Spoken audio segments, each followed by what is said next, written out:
All right. Ready for a deep dive into a career that's making waves, literally. We're talking aquaculture, right? You got it. Specifically, water-based aquaculture workers. And get this, by 2050, they say over 60% of our seafood could come from aquaculture. Wild. It's huge. And honestly, it's way more high-tech than people realize. Forget that image of a lone fisherman. We're talking serious innovation. So what's it actually like day to day for these aquaculture workers? Well, every day is different, right? But one day you might be all about water quality. Things like making sure there's enough dissolved oxygen. Because fish need to breathe too, obviously. Exactly. Or maybe you're checking ammonia levels, got to make sure the environment's healthy for the fish. So it's like being a detective, but for fish. That's a great way to put it. And just like any good detective, you need the right tools, and I'm not talking magnifying glass here. Think high-tech sensors, automated feeding systems, all that good stuff. Which explains why those career guides you shared were so big on technical skills. Absolutely. Yeah. Because it's not just about loving the water, it's about understanding the science behind it all. Take biosecurity, for instance. Okay, biosecurity. Now that sounds serious. It is. Disease outbreaks, they're a big risk in aquaculture. So you got to be on top of those protocols, preventing and controlling the whole 9 yards. So there's a huge responsibility factor here. It's not just about the fish, it's the whole ecosystem, right? 100%. And that's why you got to always be learning. I mean, these sources, they emphasize staying up to date on disease management, new filtration tech, even data analysis to track growth and make production better. You know, I'll admit, when I first heard water-based aquaculture worker, I pictured someone just tossing fish food in a pond. This is way more intense than I thought. Way more. There's this one story from the material about this woman, Sarah. She's an aquaculture technician, but she specializes in, get this, fish nutrition. Fish nutrition. Okay, now I'm intrigued. Right. So she starts out volunteering at a hatchery, and now she's developing special feed formulas for different fish species. See, now that's what I call moving up in the world. But those materials also mention the, shall we say, more demanding aspects of the job. It's not all high-tech and fancy fish food, is it? Well, you're right. It can be physically demanding. We are talking about working outdoors, sometimes long hours, crazy weather. You need to be tough for this job. For sure. You need grit, but also that scientific curiosity. Those are the people who really thrive in this field. So for those who aren't afraid of a little hard work, maybe some fishy smells, what's in it for them? Besides, helping feed the planet. Well, good point, because the demand for seafood, it's just going to keep rising.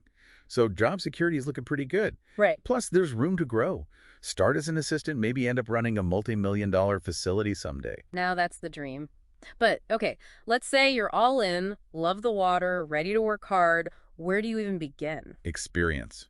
That's key, according to what we've got here. Internships, volunteering, even shadowing someone already doing the job. So real-world experience beats out just reading about it? It can, for sure. Employers want to know you can actually handle the day-to-day. Speaking of which, there's one thing that can make or break you: the interview. Dun, dun, dun. The interview, everyone's favorite, right? Right.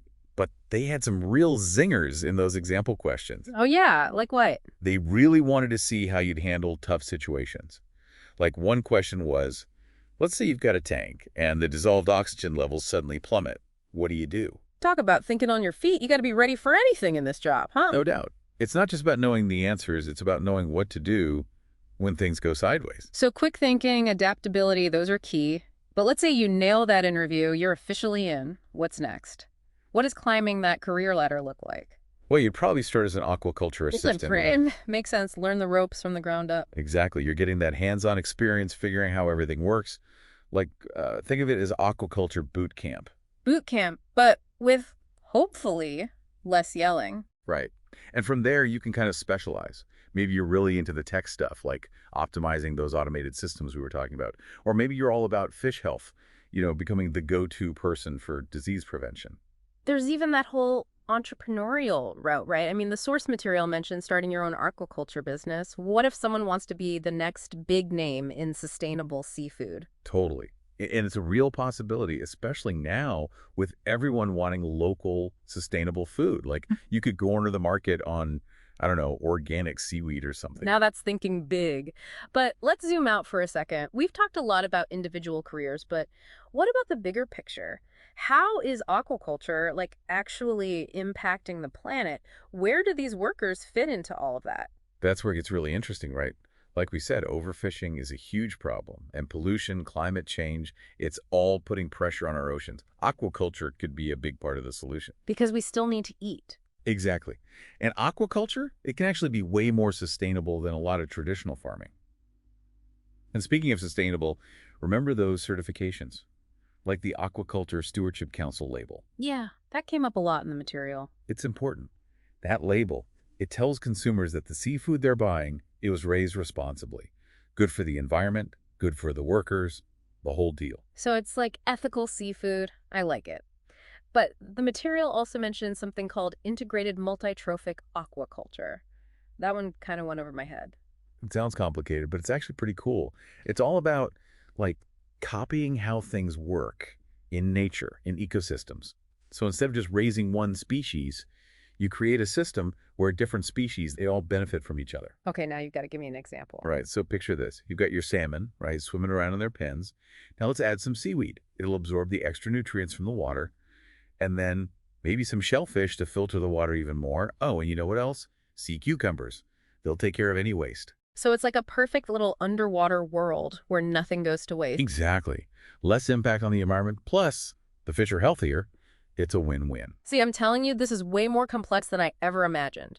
We've gone from fish food to, like, designing ecosystems. And that's the thing, is this industry, it's always changing. New technologies, new ideas, it's all constantly evolving, which is why those sources were so big on continuous learning, you know?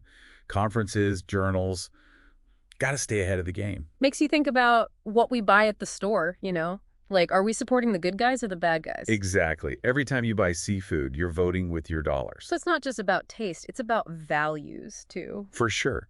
And that's where those labels come in, right? Like that ASC one we talked about. Yeah. That's not just a sticker. It means something. Strict standards, good for the environment, good for the workers, the whole package. Yeah. Like ethical seafood. Okay, but before we go too far down that rabbit hole, let's get back to our listener who's thinking, hey, maybe this aquaculture thing is for me. What should they be taking away from all of this? First things first, do your homework. Loving the ocean is great, but this is a job. It's not all fun and games. You got to be ready to work hard, sometimes long hours, rain or shine, literally. Definitely not for everyone. Dude. But if you're up for a challenge, you like figuring things out, and you really care about sustainable food and all that, then yeah, this could be an awesome path. It's almost like you're not just getting a job, you're joining a movement. Plus, I mean, you get to work with fish all day. How cool is that? Right. Imagine the stories. And who knows, maybe someday, because of all these hardworking aquaculture folks, we'll be talking about how much even better this industry has gotten. I like the sound of that.